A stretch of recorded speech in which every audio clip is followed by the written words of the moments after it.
Good morning, and welcome to Seattle Atheist Church. Atheist, agnostic, skeptic, whatever you like to call yourself, you are welcome here. At Seattle Atheist Church, we call ourselves an atheist church because you will never hear anything supernatural promoted from the website. Or the lectern. Sorry. Or the lectern. Drat. Our church was founded on the principles of scientific naturalism and secular ethics. Truth claims are attempted here, and we stand ready to revise our thinking in light of new information. We attempt to be excellent to all conscious beings, and we believe in good, because good works in non-mysterious ways. If that sounds right to you, you are probably in the right place. So, as indicated, there is a website, seattleatheist.church. You can look there for to see the videos after church if there's something you're interested in going back and seeing again. YouTube channel. I know because I'm one of like 30 subscribers. It's kind of sad. Oh, there's also a YouTube channel, yes. And if you are interested in supporting the church, you may make a small donation. It goes to rent these rooms. So, the way we do it is the members ourselves give the talks, and then afterwards we get into a circle and we have discussion. So that's what you can expect. We end at about 1:30. We end our discussion at 1:30. Today after church there are going to be board games, and so if you're interested in that, I know some people are already going, just please let us know. Next week at 3 o'clock on Saturday, we have a secular Saturday social that will be taking place at Brower's Pub in Fremont. That's at 3 o'clock, and that's for people over the age of 21 only. All right? And without further ado, please come on up.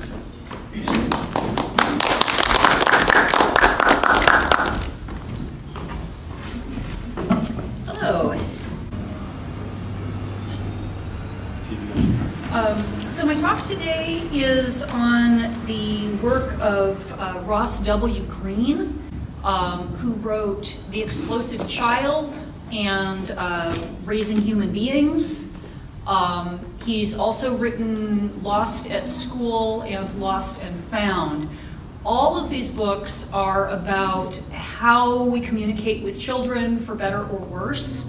And he's got a system that he thinks works a whole lot better, which he calls collaborative and proactive solutions, or CPS. This could create some confusion if you're saying you're solving your parenting problems with CPS. There's also kind of an issue with another part of his naming, which is Plan B parenting. Solving your parenting problems with Plan B is like preventing parenting problems. But I didn't make up these names, so we're just going to work with them. Okay, so first of all, the point of Plan B parenting is finding collaborative and proactive solutions with your child, rather than imposing artificial consequences on them. Some kids meet expectations pretty well. You can tell them to do something, maybe even just model it for them, and they pick up on it and they pretty much do it. For some things, maybe they don't do what you say or model so much, and maybe you set up reward and punishment systems for them, and maybe that helps, maybe it works, maybe it doesn't. Maybe you find yourself nagging them or yelling at them over the same unmet expectations over and over. Maybe you hate imposing punishments that don't seem to work and go against your values as a parent. And then there are some kids who don't meet a whole lot of their parents' expectations. Some kids, you tell them what to do and instantly they're not going to do it. They're going to yell no, or they're going to lie on the floor and moan, or they're going to hit you. There are kids who are what Ross Greene describes as explosive, who respond to demands and pressure with digging in their heels or yelling or violence. And this approach of collaborative, proactive solutions works really well with these kids in particular, But in this book, he's presenting it for general use because he says, hey, actually this works better with all kids. It's just that it's absolutely critically necessary for kids who are what he describes as explosive. Some of those kids who respond really badly to imposed consequences and pressure may have diagnoses like autism or ADHD or oppositional defiant disorder or any number of things. Some of them may just have personality traits that lead them to be more resistant without having anything clinical. Some of them may have just be at a stage of development where they're really resistant. Toddlers and teenagers in particular will often just resist pressure just because they've developed to a point where resisting parental expectations is a natural stage of development. So for any of these kids, and actually for all kids, taking a different approach is really helpful. For the purposes of applying collaborative and proactive solutions, it doesn't matter too much whether your kid has a diagnosis or how old they are, or whether they have a few little problems or great big problems all the time. The critical point is they're having trouble meeting your expectations for some reason.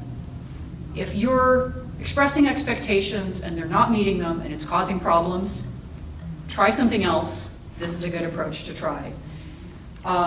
One of the recurring themes in Dr. Green's books that he says over and over again is kids do well if they can.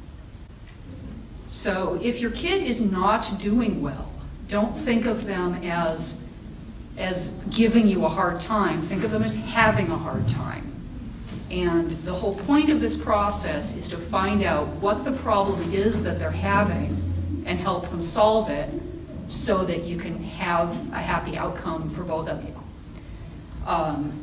The premise is that unmet expectations are a symptom. Unwanted behavior is a symptom of an unmet need or a lagging skill or both. So you want to go backwards and find out what the problem is, not punish them for the behavior that's coming out of that. He also says motivation is the caboose. You don't start by providing motivation because in most real-world situations, there's already inbuilt motivation to succeed. People like succeeding. They like managing to do something, pleasing the people who wanted them to do it, going on and doing the next thing, having something accomplished. And if that itself is not working, it's not because they're not motivated, it's because for some reason they can't do it or there's some reason that makes that aversive. So don't try to motivate them harder, because if they can't do it, that won't actually make them be able to do it. That'll just make them feel worse because they can't get the reward or they're getting a punishment in addition to not being able to do the thing. So motivation doesn't create skills. It follows from experience of success. So what you want to do is help them get to where they can experience success and then they'll have motivation. So that's what he means by motivation is the caboose. It follows on the whole train of success. So here's what Plan B means. First of all, you only need any plan at all if you've got unmet expectations. If the kid's doing what you wanted them to do and things are going fine, you don't need any kind of a plan. If you tell them an expectation and they do it, you don't need a plan. If your expectations are not being met, you give instructions, kid doesn't do them, kid is doing something else that's problematic and won't stop, you can either use Plan A, Plan B, or Plan C. Plan A is a really, really common parenting approach. It is unilaterally imposing a solution. Plan A means, well, if you're not going to do your homework, then you're grounded. Plan A means, well, since you're failing this class, I'm going to get you a tutor. Plan A means, I'll give you a piece of candy if you will put your shoes on. All of these are Plan A parenting. They're all the parent saying, you have to do this thing, and I am going to decide what the consequences are of doing it or not doing it. I am going to provide something that I think is a working solution without consulting with you about it. And whether that's reward or punishment or putting in a solution like tutoring, It's all Plan A parenting because it's all top down. It's all coming from the parent and saying, this is how we're going to do this, and you don't get a choice in it. Plan B parenting is working out a solution with the child. And I'm going to go into detail about that process. But it also, it's finding the unmet need or the lagging skill and collaborating on a solution that meets everybody's needs. So that's the basic idea of Plan B. There is also a Plan C, and it's very important to this parenting approach. Plan C means drop that expectation. If the kid is not meeting the expectation, you always have the choice to go, well, never mind about that expectation for now then.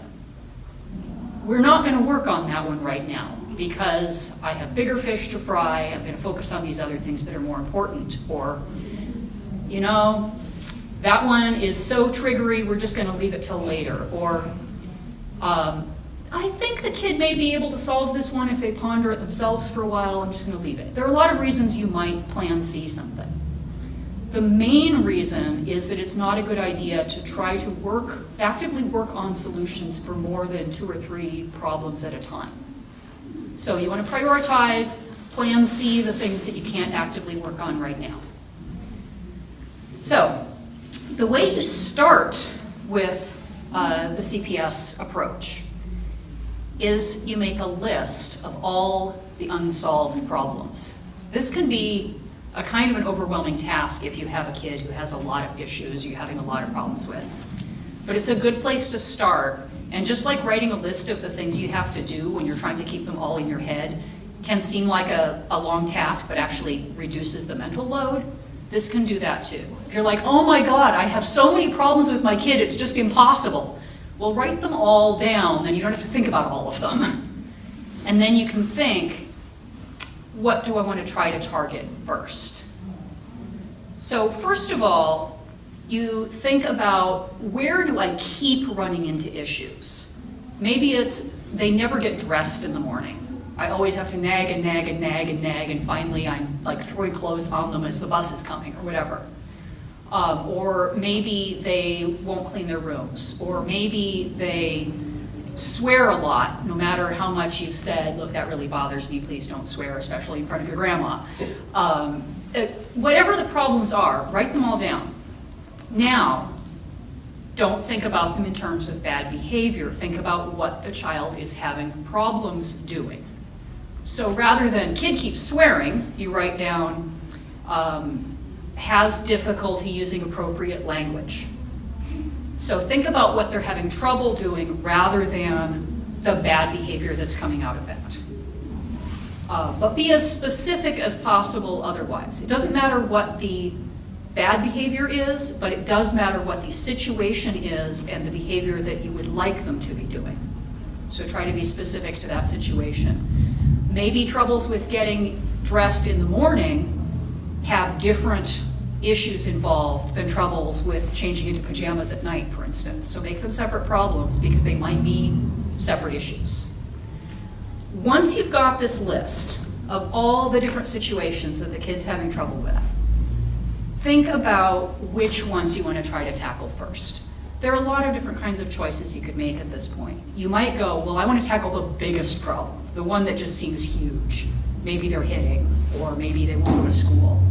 You could do that. Or you could tackle something that comes up the most often. Maybe there's something they do 1,000,000 times a day that drives you nuts, and you want to tackle that one first, because maybe that'll help lower everybody's stress levels if you can get that one resolved somehow. Or maybe you want to tackle a really small problem first so that you can have some success. So there's a lot of leeway on where you start, but you need to start somewhere and start with not too many things at once. The way you start a Plan B conversation is not in the middle of the problem. You want to avoid that if at all possible. You want to start the Plan B conversation when you're in a pretty calm situation with the kid. For a lot of kids, that's once they're in bed and you're chatting for a few minutes before they go to sleep. But it could be some completely different situation, maybe in the car somewhere, maybe over a meal if that's not already a stressful situation. You pick according to the kid and your family situation. And you start by saying, hey, I noticed that yesterday you were having difficulty with X situation. What's up? That phrasing, it doesn't have to exactly be that, but it's important to be something pretty close to that and not, why can't you ever X, or why do you keep X? Phrase it as having difficulty with meeting the expectation, not as misbehaving, not as you always, but talk about the specific situation. Call out, last night at bedtime you were having trouble with getting along with your brother. What's up with that? Then listen. This first step here is called the empathy step.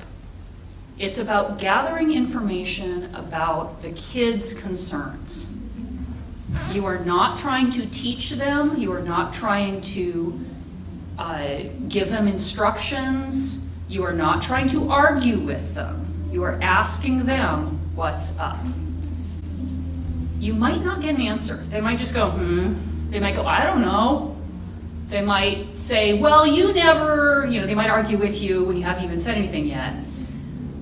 Especially if it's brand new. If you're just starting Plan B and you've been doing a lot of Plan A parenting, they probably assume they're in trouble and they're up for a fight now.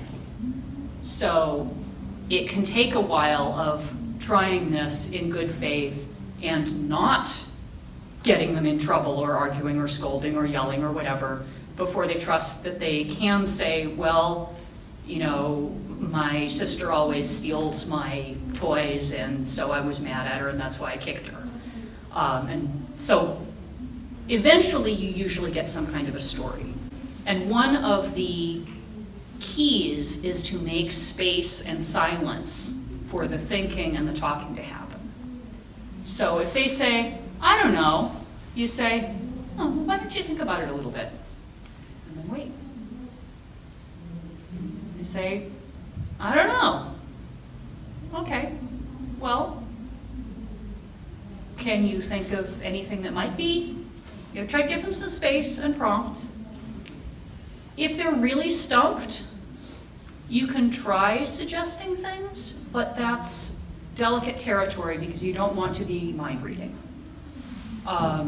You might say, well, I noticed you've said before that your shirts upset you because the tags itch. Is that what's bothering you in the morning? You can reference something they've said to you before and check in whether that's what's bothering them.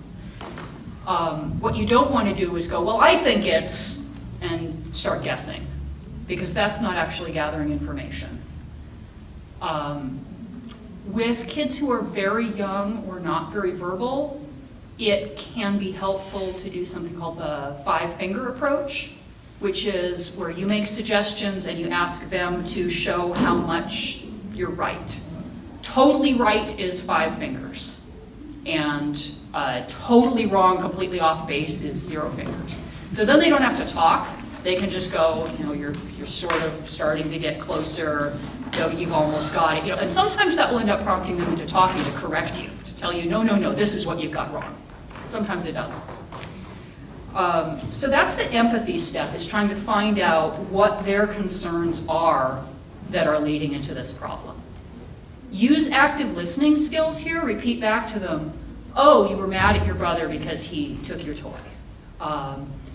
Don't do any judgment at this stage. Don't go, well, you shouldn't be, or you shouldn't have, or I told you. Don't do that because it'll shut down the conversation. Just repeat back.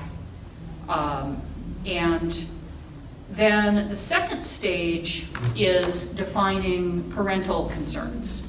This is the stage where once you're confident you've learned as much as you can about kids' issues and repeated them back to them to check that you're right, then you say, well, this is my concern. I'm concerned that when you don't put your shoes on in the morning, you end up missing the bus a lot and then I have to drive you and that makes me late for work, or whatever the issue is. And be very genuine here about what your actual concerns are. Think about it. Well, when you swear in front of grandma, I feel really embarrassed. If that's really what's going on, say that. part of that is modeling honesty for your kid, because you really want them to share the real issues with you as well, or you can't get very far with problem solving. So defining adult concerns, once you've done that step, you've defined their concerns with the empathy step, then you've told them your concerns. The third step is invitation. At that point, you say, so, I wonder if there's a way that we can get this, describing what they're trying to get, and also get this, describing what you're trying to get. Can you think of anything that might help us meet both of those needs? Try really, really hard not to throw in solutions at this point. It's really tempting to just go, oh, I know, because now you found out what they want, you already know what you want, so now you can just solve the problem. The problem with that is you are not going to get buy-in from the kid, and you may still have the issues wrong. So let them think, encourage them to think. Have them go ahead and put out ideas. If they come up with nothing after prompting and waiting and giving them lots of space, you might consider putting forward an idea, but make sure you do not impose it. You don't want to fall back to plan A at this point, because then you're dropping the whole system and they're not going to be engaged with it. And you probably will not be actually solving the problem. So you might say something like, well, I remember one time we did X and that seemed to work pretty well. Do you think that would meet your needs? Do you think that would solve this problem that you stated? And if they go, yeah, that might work, then you can say, well, should we try that for a while and see how that goes?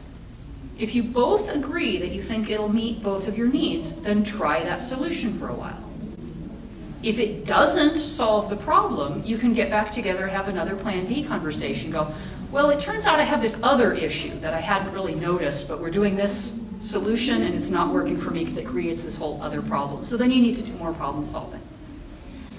So this can work really well.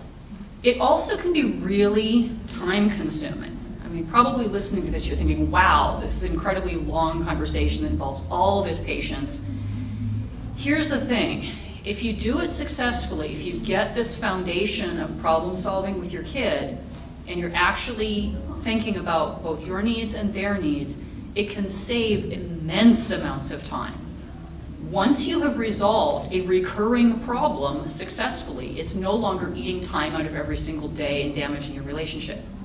So if you have a kid who you continually spend half an hour trying to get out of bed in the morning, and you figure out what's the cause of that, you've just saved yourselves half an hour a day. And even if the conversation takes hours, that's going to pay for itself really fast. And the more you do Plan B, the easier it becomes because you both trust in the process. So, important steps, don't skip the empathy step. Make sure you do not insult or blame your child during the process, and don't jump to giving solutions. Make sure you do all the steps, the empathy, which is gathering their needs, defining adult concerns, which is stating your needs, and the invitation to problem solve. Then, once you've picked a solution together to try, it doesn't have to be permanent, you're just going to try it out, see if it works better than whatever you've been doing. Keep track of that. Make some notes, especially if you're working on a couple, 3 different things at a time. Remind yourself what you were trying for, and then think back, is this working? Well, it's better than before, but I still have this issue. Yeah, totally solved. No, actually, this is even worse. Whatever it is, come back and talk to them next time. If you have to do Plan B in the middle of the moment, it's much harder because everybody's upset and you're probably pressed for time. That's called emergency Plan B. Again, kind of unfortunate name overlaps. But try to avoid that, but it can still work better than imposing a Plan A in an emergency situation where you're pressed for time. Besides resolving problems, the Plan B approach also fosters the social skills that we really want to be fostering in our kids. The point of parenting is not to produce obedient children. Obedient children are not successful, productive citizens. What we actually want to do is foster empathy and appreciation of how your actions are affecting other people, understanding ways to resolve disagreements that don't create more conflict, taking perspectives of other people, and honesty. And it models problem-solving, persistence, teamwork, self-advocacy and bringing up what their issues are, creative thinking. It just does wonders compared to, well, you're confined to your room for the next week because you did X. That doesn't do anything to teach a child either the skills they need or the values you want to teach them. So that's the basics of the model, but he's written 4 books, so there's a lot more to it. I've just touched on this. I highly recommend his first book, The Explosive Child, especially if you've got a child who is really reactive and has difficulty with emotional situations or instructions. This one is more general, raising human beings, is for parenting anybody. The same approach works for any kind of child. It's just sort of more urgent if your kid doesn't respond as expected to the standard parental approach of Plan A. His other 2 books, Lost at School and Lost and Found, are about the school setting rather than the home setting. Again, approaching the presenting the collaborative problem-solving approach. There's also a website, livesinthebalance.org, which is Dr. Ross Green's official website. It has lots of resources on it, including videos, things you can buy, etc.